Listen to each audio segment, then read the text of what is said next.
Welcome to this short module on stating behavioral expectations.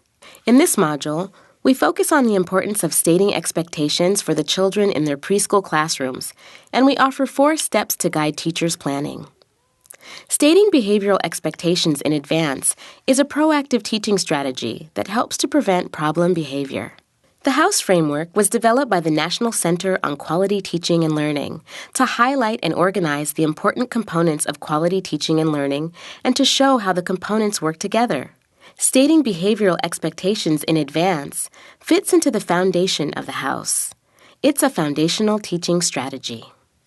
There are lots of reasons why children might not know all the behaviors that are expected of them in their preschool classrooms. The child might be new to school or to the experience of playing and learning with a group of children. The child may be moving into a new classroom. There also may be a few differences between what's expected at school and what's expected at home or in other places. We've all found ourselves in new situations and in new places where we felt a bit uncomfortable. It helps to have someone be the guide, to tell us what's expected, and help us feel more comfortable and confident. In the preschool classroom, the teacher can be the guide and can teach the children the expectations and help them be successful. Behavioral expectations are the appropriate behaviors expected from children during specific activities and routines. For example, the teacher may expect children to use quiet voices when inside the classroom or raise their hands at circle time when they have ideas or answers, or say please and thank you when passing the food at mealtime. Teachers state the behavioral expectations by saying what they want to see. It's helpful to think of the steps that make up the teaching strategy of stating behavioral expectations in advance. Even though teachers use this strategy in the moment they are interacting with children, it actually requires planning outside of classroom time. Here are the 4 steps: anticipate, develop a plan, prepare the children, and recognize children's appropriate behavior.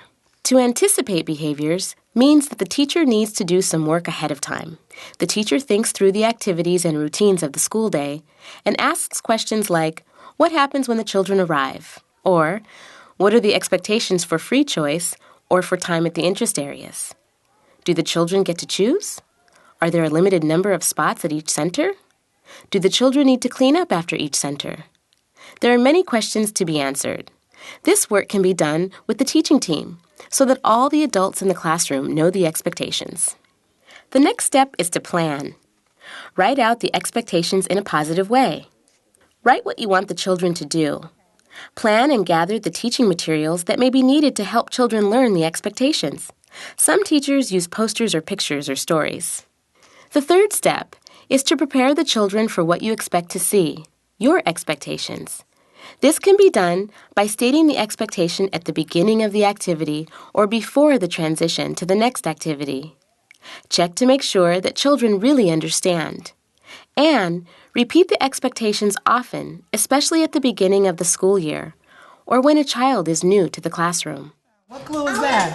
Yeah, look. Can she watch with you? Can she have one of the magnifying glasses? Thank you, And what's the Ryan. clue? And now the 4th step. Recognize and acknowledge children's appropriate behavior.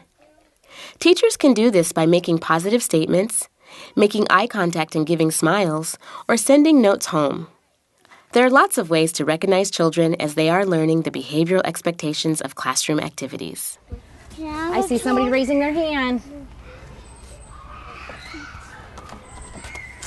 So look at there, Carrie Ann's being respectful. This module highlighted the teaching strategy we call stating behavioral expectations.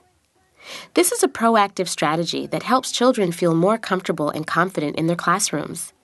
And it's a strategy that can prevent problem behaviors from occurring. Please see our tips and tools and helpful resources that accompany this presentation.